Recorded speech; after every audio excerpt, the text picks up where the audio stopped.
दोस्तों, क्या आपने कभी भारत के सबसे बड़े जहाजों को देखा है, जैसे आईएनएस विक्रांत? अब सोचिए, एक ऐसा जहाज जो इससे भी बड़ा था, एक सदी पहले, बिना मॉडर्न मशीनों के। वह जहाज था टाइटैनिक। इसकी कहानी सिर्फ स्टील और रिवेट्स की नहीं, बल्कि इंसानी महत्वाकांक्षा की है। व्हाइट स्टार लाइन ने साइज और लग्जरी में मुकाबला करने का फैसला किया। जे ब्रूस ईज़मे और लॉर्ड पिर्री ने 3 विशाल जहाज बनाने का सपना देखा, ओलंपिक, टाइटैनिक और ब्रिटानिक।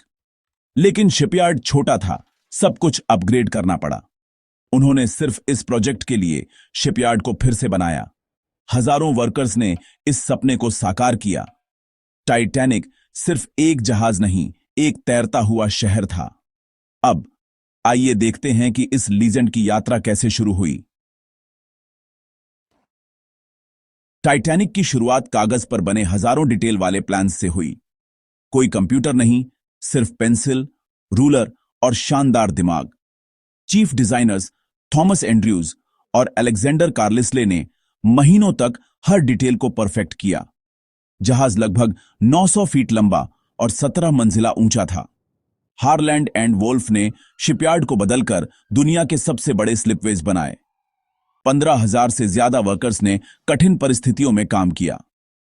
ब्लूप्रिंट सिर्फ एक जहाज के लिए नहीं था, यह असंभव को हासिल करने का मास्टर प्लान था। अब सपना हकीकत बनने के लिए तैयार था। 31 मार्च 1909 को टाइटैनिक की कील बिछाई गई। जहाज की रीढ़, विशाल स्टील बीम और फ्रेम ने उसका स्केलेटन बनाया, जिससे आकार मिला। वर्कर बिना सेफ्टी नेट के ऊंचाई पर काम करते थे। 3 मिलियन से ज्यादा रिवेट्स ने स्टील प्लेटों को जोड़ा। हर प्लेट, हर रिवेट जहाज की ताकत के लिए अहम था। टीम वर्क और समर्पण ने लीजेंड की नींव रखी। टाइटैनिक आकार ले रहा था, एक समय में एक रिवेट। सपना हकीकत बन रहा था। टाइटैनिक का हल एक मास्टरपीस था। अतिरिक्त सुरक्षा के लिए डबल बॉटम, बेस में स्टील की 2 लेयर्स। हल्की स्टील प्लेटें सबसे अच्छी उपलब्ध थीं, जो लाखों रिवेट्स से जुड़ी हुई थीं। जहाज की सबसे प्रसिद्ध सुरक्षा विशेषता 16 वाटरटाइट कंपार्टमेंट्स मजबूत स्टील बल्कहेड से अलग किए गए। अगर हल टूट जाता तो ये कंपार्टमेंट बाढ़ को रोक सकते थे, जिससे जहाज तैरता रहता, भले ही 4 कंपार्टमेंट पानी से भर जाएं। कंपार्टमेंट्स के बीच उन्नत दरवाजों को ब्रिज से तुरंत बंद किया जा सकता था। इस सिस्टम ने सभी को आत्मविश्वास दिया। टाइटैनिक को लगभग न डूबने वाला कहा जाता था। डबल बॉटम हल और वाटरटाइट कंपार्टमेंट्स को सुरक्षा में अंतिम माना जाता था। जहाज ने टेक्नोलॉजी में मानवीय आत्मविश्वास के शिखर का प्रतिनिधित्व किया। लोगों का मानना था कि उन्होंने आखिरकार एक ऐसा जहाज बना लिया है जो प्रकृति को हरा सकता है।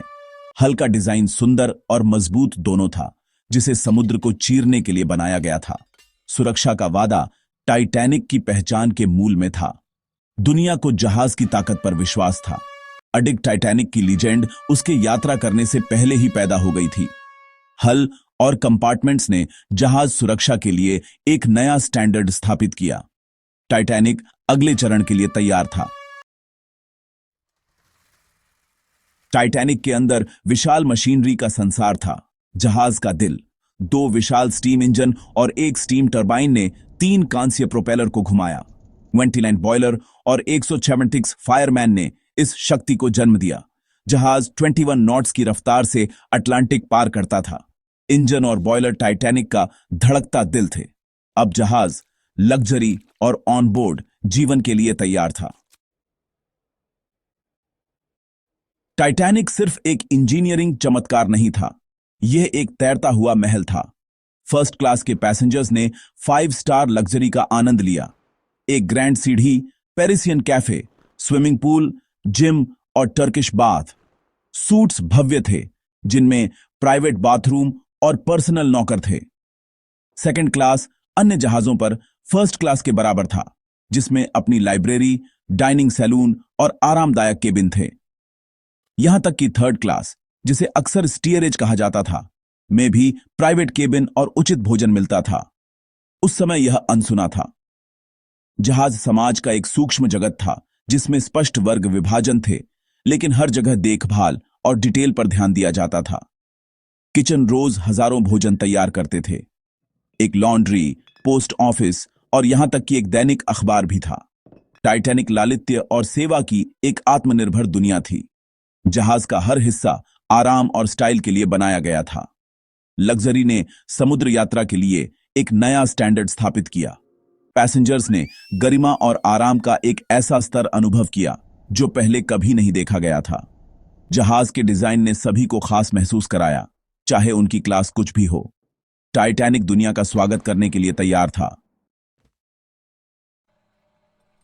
टाइटैनिक एक टेक्नोलॉजिकल चमत्कार भी था जो लेटेस्ट कम्युनिकेशन और नेविगेशन सिस्टम से लैस था। मार्कोनी वायरलेस टेलीग्राफ जहाज का रेडियो था, अपने समय का इंटरनेट जैसा। 2 ऑपरेटर 24 घंटे काम करते थे, मोर्स कोड में मैसेज भेजते थे। शक्तिशाली वायरलेस सेट हजारों मील तक पहुंच सकता था, जिसका उपयोग पैसेंजर मैसेज और सुरक्षा दोनों के लिए किया जाता था।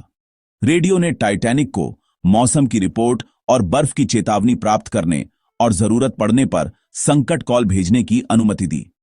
ब्रिज कमांड सेंटर था, जिसमें कंपास, इंजन टेलीग्राफ और उस युग के सभी बेहतरीन नेविगेशन उपकरण थे। अधिकारियों ने जहाज की स्थिति का पता लगाने के लिए सेक्सटेंट और क्रोनोमीटर का उपयोग किया। कौवे के घोंसले में लुकआउट आगे के खतरों पर नजर रखते थे। वायरलेस कम्युनिकेशन और पारंपरिक नेविगेशन के संयोजन ने टाइटैनिक को तैरते हुए सबसे उन्नत जहाजों में से एक बना दिया।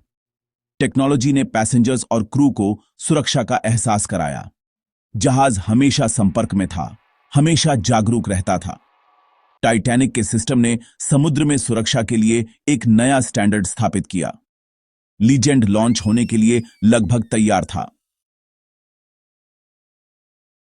2 साल के कंस्ट्रक्शन के बाद टाइटैनिक का विशाल हल 31 मई 1911 को लॉन्च के लिए तैयार था। बेलफास्ट में हजारों लोग इस ऐतिहासिक घतौंसा को देखने के लिए इकट्ठा हुए थे। 26,000 टन के हल को पानी में आसानी से फिसलने में मदद करने के लिए स्लिपवे को टन साबुन और तेल से लेपित किया गया था। हाइड्रोलिक ट्रिगर ने जहाज को सही समय तक अपनी जगह पर रखा। दोपहर 12:13 बजे एक रॉकेट ने रिलीज का संकेत दिया। हल चलने लगा, गति पकड़ी और केवल 62 सेकंड में लाघन नदी में छप से गिर गया। भीड़ तालियों से गूंज उठी। कोई शैंपेन क्रिस्टनिंग नहीं थी। व्हाइट स्टार लाइन का मानना था कि यह बुरा शगुन था। लॉन्च परफेक्ट था, लेकिन टाइटैनिक अभी भी एक खाली खोल था।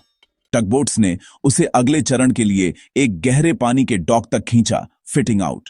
अगले 10 महीनों में वर्कर्स ने इंजन, बॉयलर, फनल और शानदार इंटीरियर्स स्थापित किए। ग्रैंड सीढ़ी से लेकर सबसे छोटे फिक्सचर तक हर डिटेल को जोड़ा गया। जहाज को वायर्ड, प्लम्बर्ड और पेंट किया गया था। लॉन्च जहाज के शरीर का जन्म था। फिटिंग आउट ने उसे आत्मा दी। दुनिया ने देखा कि टाइटैनिक कब पूरा होने वाला था। लीजेंड लगभग यात्रा करने के लिए तैयार था। अंतिम टेस्ट का इंतजार था। अप्रैल 1912 तक टाइटैनिक पूरा हो चुका था और सी ट्रायल्स के लिए तैयार था। 2 अप्रैल को वह पहली बार बेलफास्ट से रवाना हुई, जिसमें एक छोटा क्रू और इंस्पेक्टर सवार थे।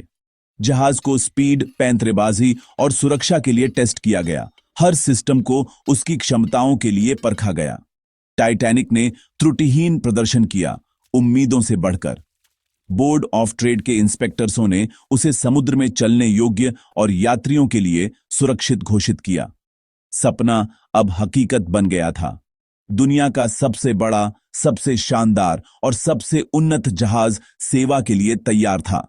टाइटैनिक अपनी पहली यात्रा के लिए न्यूयॉर्क जाने की तैयारी के लिए साउथम्पटन रवाना हुआ।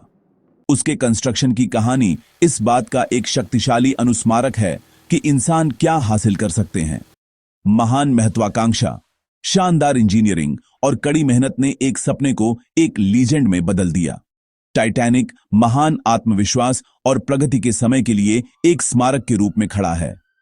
दूरदर्शिता और प्रयास से हम ऐसी चीजें बना सकते हैं जिन्हें दुनिया हमेशा याद रखेगी। टाइटैनिक की लीजेंड साहस और दृढ़ संकल्प से पैदा हुई थी। जहाज इतिहास बनाने के लिए तैयार था। दुनिया इंतजार कर रही थी। यात्रा शुरू होने वाली थी। और दोस्तों, यही कहानी है कि कैसे एक लीजेंड का निर्माण हुआ।